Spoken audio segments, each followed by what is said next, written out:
wrist. And so when they were prioritizing things, I mean, the problem with having 5 motors for every single finger is now you have 5 motors. It draws a ton of power. There's a lot of things that can break. You're limited in how you can construct it and how large it can be, stuff like that. So they put a premium on cosmesis and how it looked and was designed to look and feel like a natural hand. There's thumb pads, there's an internal kind of skeleton, and then there's a plastic chassis, and there's a thumb tips, things like that. But it was designed to look exactly like a natural hand at rest, even, you know, in ulnar deviation, because that's how we stand at rest. And there's 2 thumb positions, which is the lateral like this, and then in opposition, which is what we normally are used to.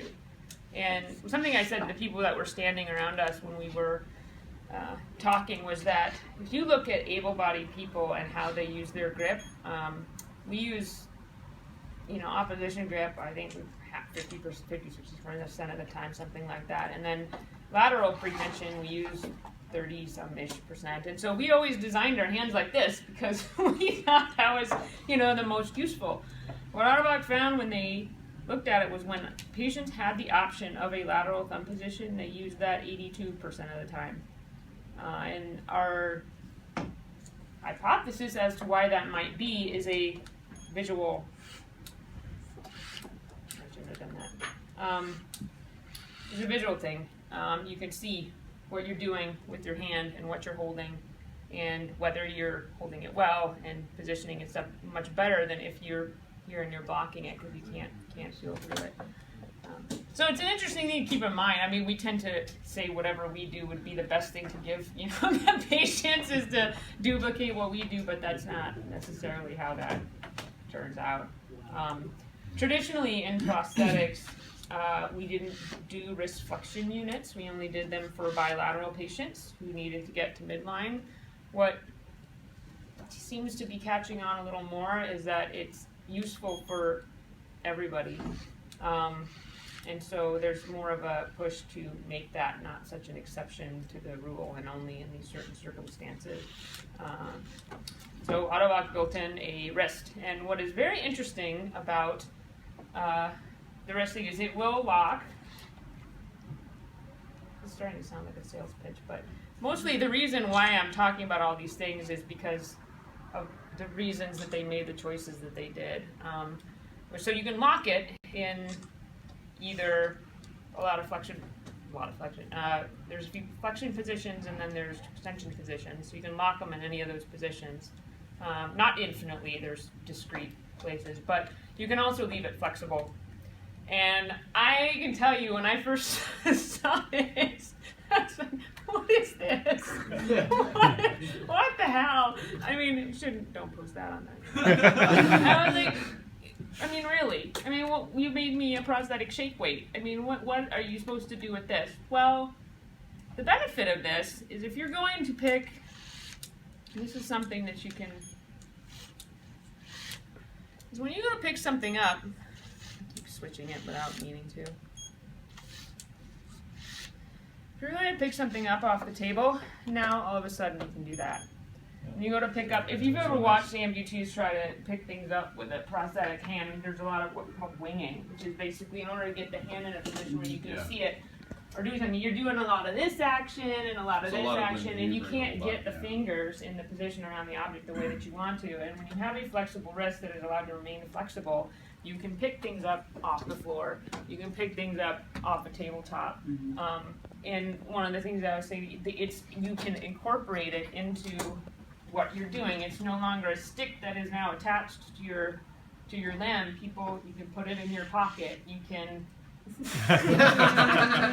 can do that. You can cross your arms. You can put your hand on somebody's shoulder. You can I mean there's a lot of, so it was interesting because that's something that we never did before. Well, from an engineering standpoint, it's much more protective. It's the same thing that they've done with the interaction with fingers. So, if you're walking along, as I was saying before, you lose that proprioception, you run your hand into stuff. The fingers, if you look, they can flex when they're unoperated. I think that's on there too, right? Yeah. So they'll give, but if you But they don't give the other direction. well, that's okay, but because but normally your hand is like this, Which is so if what you're you going to run wouldn't it want. into stuff, You wouldn't want right? it to give the other. But then you've got this massive hunk of electronics and motor and stuff like that. You've got the same prophylactic protection by including that flexible wrist. That's really cool. Yeah, that's smart. And even things like if you're talking about shopping carts, like if you're trying to grab around something, and that is only going to be comfortable for the person wearing the prosthesis with their at a certain height and with their elbow bent a certain way, because I mean that's coming straight off of your shopping cart. And if you can grab onto something this way, all of a sudden you can be in all of these different positions, and there's really you're not doing Can you that. vary the? Yeah, how do you lock the wrist? There's a button on the side here. Can you vary the tension, the return spring tension? Like if you want it to be, as a person, if you want it to be stiffer, more resistant to that type of flexion? Is that a nudge? Like We, you have to when use we it- have bilateral patients, they can. We have tested on bilateral patients that they can do it. I think what's successful is What that, they usually do is it's not a table, but they usually hit it with their other side. Okay. I think what's successful is that they don't try to make it look human, in that it's this very neutral white, apple white, and it has the shape of a human, but the bellows are there. So it's saying, yeah, it's prosthetic. It's a beautifully designed, very clean, very contemporary, but it's not going to trick anyone to think. Now that you They've gave us got- that compliment, I'll say there's a cosmetic glove Yeah. that's supposed to go Sure. over it. Over that. I think what's There's special like a about silicone that is glove, what it is. like you- Do people ever wear it just like that? I would want to. I would want to too. That's why we demo them all like this. Yeah. We all Yeah, like this I would better. totally want And you're to. not supposed to, because the silicone gloves are not just protective pretty. too. I mean, they're Yeah. protective and they protect a lot. I mean, this is not super thick, and it would wear through fairly fast. You tried to wear it without a glove, and Right. so that's another it avoids the warranty wear it without a glove thing. But we did come out with a clear glove. Yeah. There's a black one too percentage that of- looks kind of like a dishwashing glove. What percentage of patients prefer either the clear glove or the flesh range of flesh colors to the clear glove? It depends on your patient population. Did it again. I know. That's always going to be my answer. I will not apologize. If you were to look at a guess on all the sales that you're aware of, 50-50, 70-30, I could actually find that number. okay. Well, it wouldn't be meaningful because we only had the clear glove more recently.